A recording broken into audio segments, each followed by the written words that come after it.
ونصلي على رسوله الكريم أما بعد فأعوذ بالله من الشيطان الرجيم بسم الله الرحمن الرحيم সর্বপ্রথম সমস্ত প্রকার প্রশংসা ধ্বনিত হোক বিশ্ববিধাতার আরশে আজিমে, যিনি বিশ্ব ব্রহ্মাণ্ডের অদ্বিতীয় নিয়ন্তা।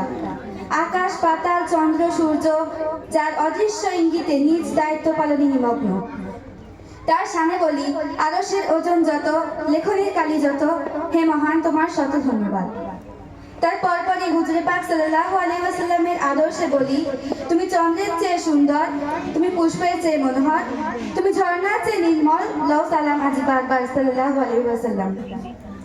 অতঃপর আজকের এই আলোকোজ্জ্বল সুসজ্জিত অনুষ্ঠানে মাননীয় সভাপতি সাহেব এবং সমস্ত বিচারক মণ্ডলীগণ ও সামনে বসে থাকা রসুল প্রেমিক শ্রোতা মণ্ডলীকে শ্রেণীগত শ্রদ্ধা, বুক ভরা ভালোবাসা জানিয়ে আজকে আমি রসুল সাল্লাল্লাহু আলাইহি ওয়াসাল্লামের আদর্শ সম্পর্কে কিছু কথা আলোকপাত করার জন্য দণ্ডায়মান হয়েছি। প্রিয় শ্রোতা মণ্ডলী, ধাত্রীর বুকে যখন অমানসিক অত্যাচার, অবিচার, ব্যভিচার, শিরক, বিদআত, ফিতনা ফাসাদের কুঞ্জাটিকায় গোটা বিশ্ব ঘোর অন্ধকারে ছেয়েছিল, তখন মানব সমাজ সুখ শান্তির জন্য চাতক পাখির মতো গগন চেয়ে থাকতো।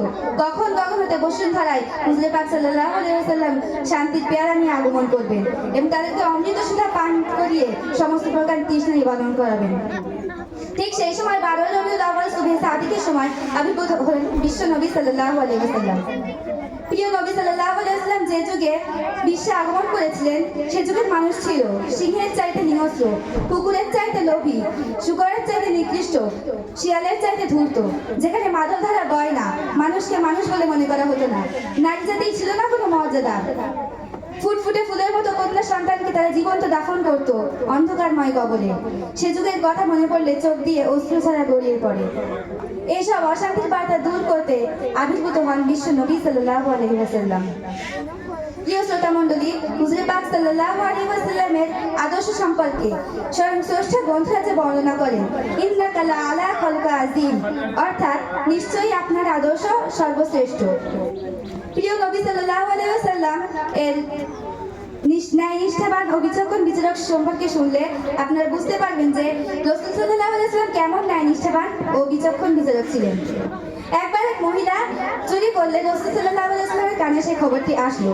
তখন রাসূল সাল্লাল্লাহু আলাইহি ওয়াসাল্লাম শরীয়তের নির্দেশ অনুযায়ী তাকে হাত কাটার অনুমতি দিলেন। তখন সাহাবারা বলল, ইয়া রাসূলুল্লাহ সাল্লাল্লাহু আলাইহি ওয়াসাল্লাম, তিনি এক সম্ভ্রান্ত পরিবারের মহিলা, তাকে ক্ষমা করে দিন। তখন রাসূল সাল্লাল্লাহু আলাইহি ওয়াসাল্লাম বললেন, এই কাজটি যদি আমার নয়নের কন্যা ফাতেমাও করতো তাহলে আমি একই নির্দেশ দিতাম। শুধু তাই নয়, সামাজিক দিক দিয়ে তিনি ছিলেন অতুলনীয় ধনী।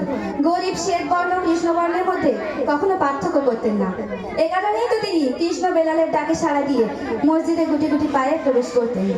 সদা সর্বদা গরিব দুঃখীদের পাশে দাঁড়াতেন এবং বাইতুল মাল ব্যবস্থা স্থাপন করেন এবং ঘোষণা করে দিলেন যে লাইসাল মুমিনুল লাযী ইউশাব্বিহু জাহি ইলা জামবিহি, অর্থাৎ যার প্রতিবেশী ক্ষুধার্ত অথচ সে নিজে উদারপূর্ণ, সে ব্যক্তি কখনো প্রকৃত মুমিনের তালিকায় নথিভুক্ত নয়। এভাবে তিনি পৃথিবী থেকে অশান্তির বার্তা দূর করে শান্তির ঝর্ণা প্রবাহিত করেছিলেন। কঠিন হৃদয়কে তিনি প্রেমপ্রীতি ভালোবাসায় ভরে দিয়েছিলেন। সুতরাং রাসূল সাল্লাল্লাহু আলাইহি ওয়াসাল্লামের আদর্শে আছে উন্নতি, অন্যতায় অবনতি।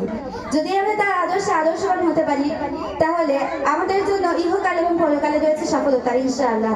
ওয়া আখিরু দাওয়ানা আলহামদুলিল্লাহি রাব্বিল আলামিন। আসসালামু আলাইকুম।